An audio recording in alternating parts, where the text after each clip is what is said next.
Hello everybody, welcome to the class of Programming C. Today we'll see dynamic memory allocation. So before that we have seen the memory allocation is static. There are some problem with the static memory allocation for which we are going for dynamic memory allocation. If you see the static memory allocation,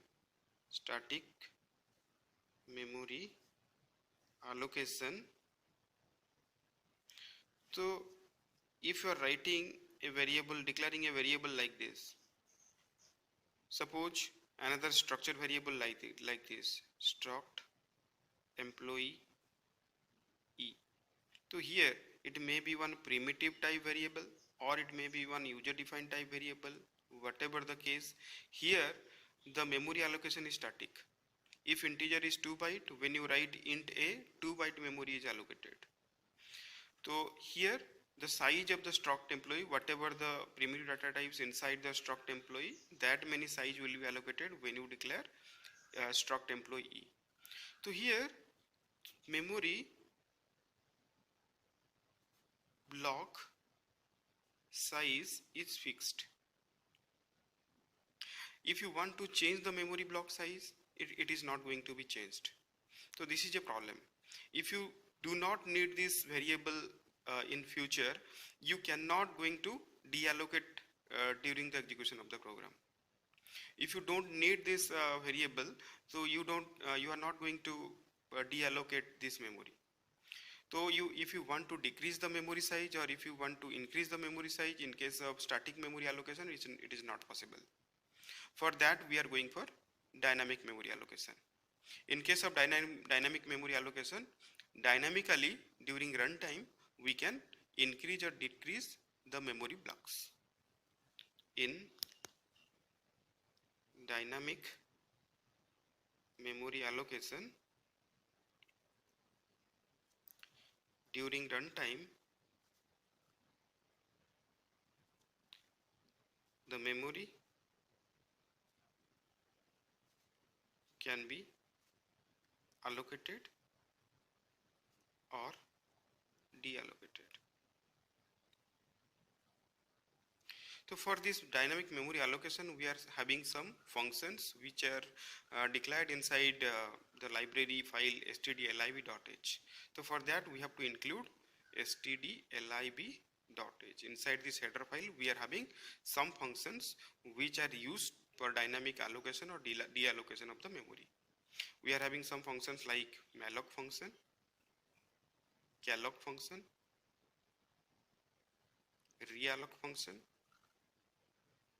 free function. These four functions are there for dynamic memory allocation and deallocation. These three functions are used for dynamic memory allocation, and this function is required for dynamic memory deallocation. Malloc function is used to allocate memory when memory blocks are the structures. For any other type of memory blocks, we are using calloc. Realloc for resizing the previous block.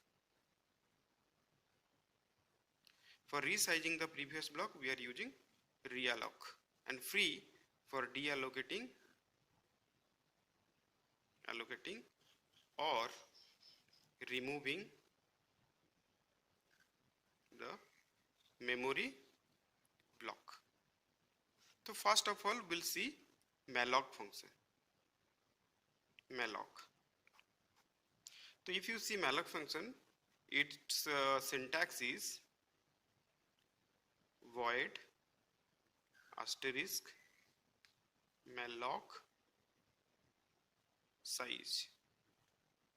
So here this is the malloc function name, this is the return type of the malloc function, this is one generic pointer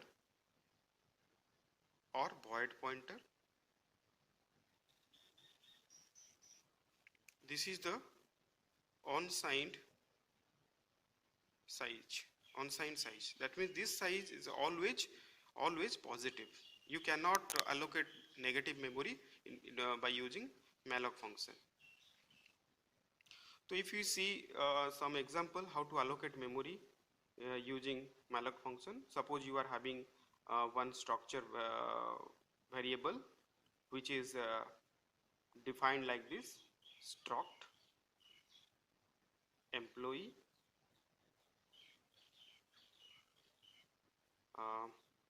car name int I, employee ID, then suppose float salary.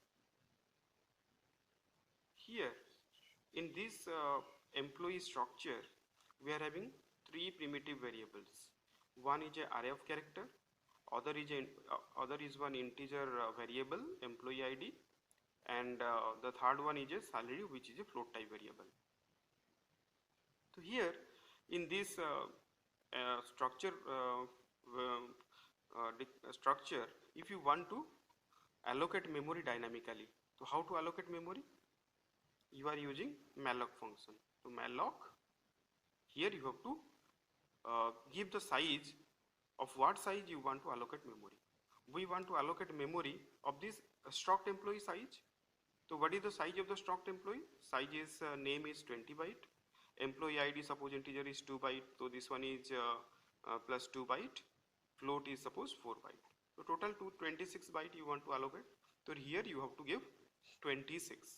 Or you can use a size of function to evaluate what is the size of the variable or what is the size of the data type. So size of struct employee. So struct employee is the data type. So what is the size of the struct employee?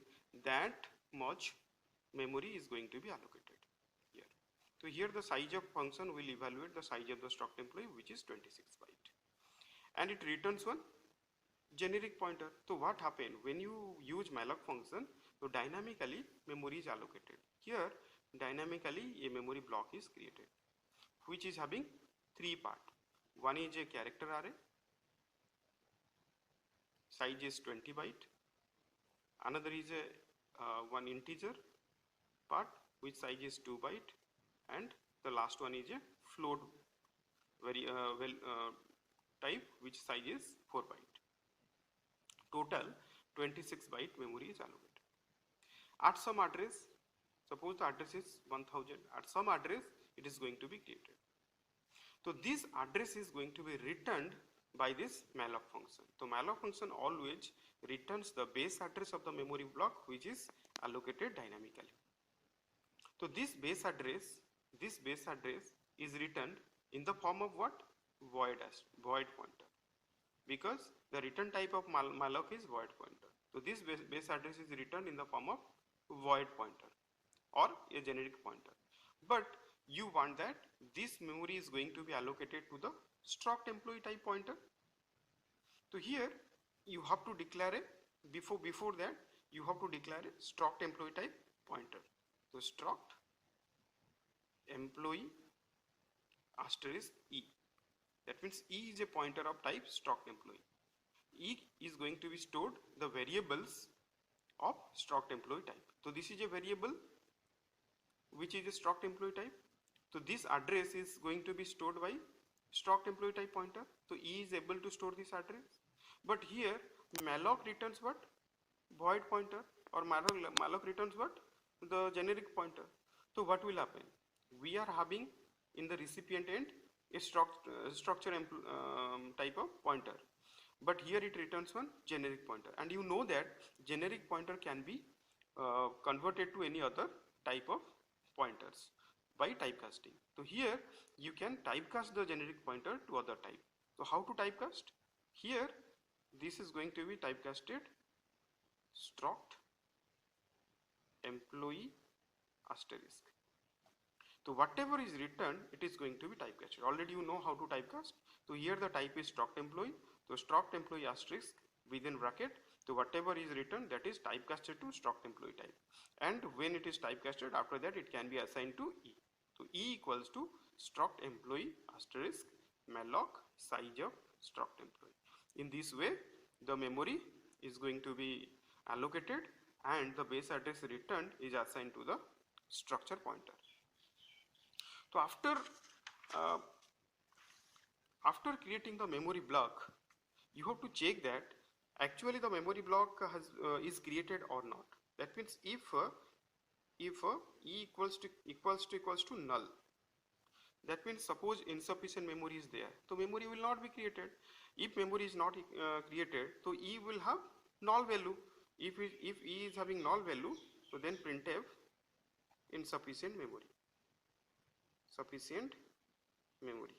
If memory is not there, how the memory is going to be allocated? No. So else memory is there. Else you can assign the memory. Else memory block is there and you can use that memory. And the memory block address is there with the E.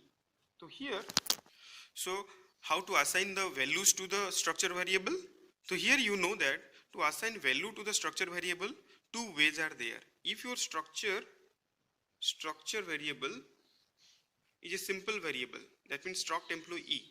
So using E, you can give the values to the structure variable by using dot operator, E dot salary, whatever. So that means using dot operator, you can assign the values to the structure members.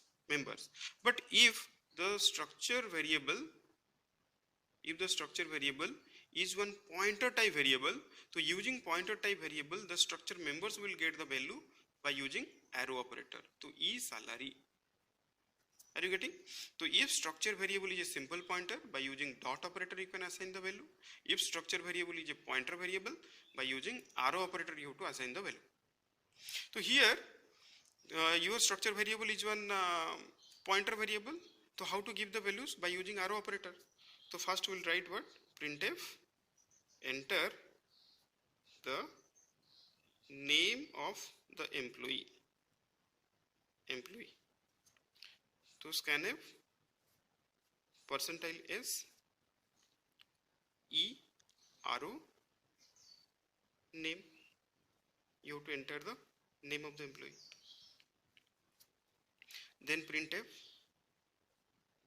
enter the ID of employee. How to enter the ID of the employee? Scanf %d ampersand E arrow, and this one is employee ID. So employee ID. Printf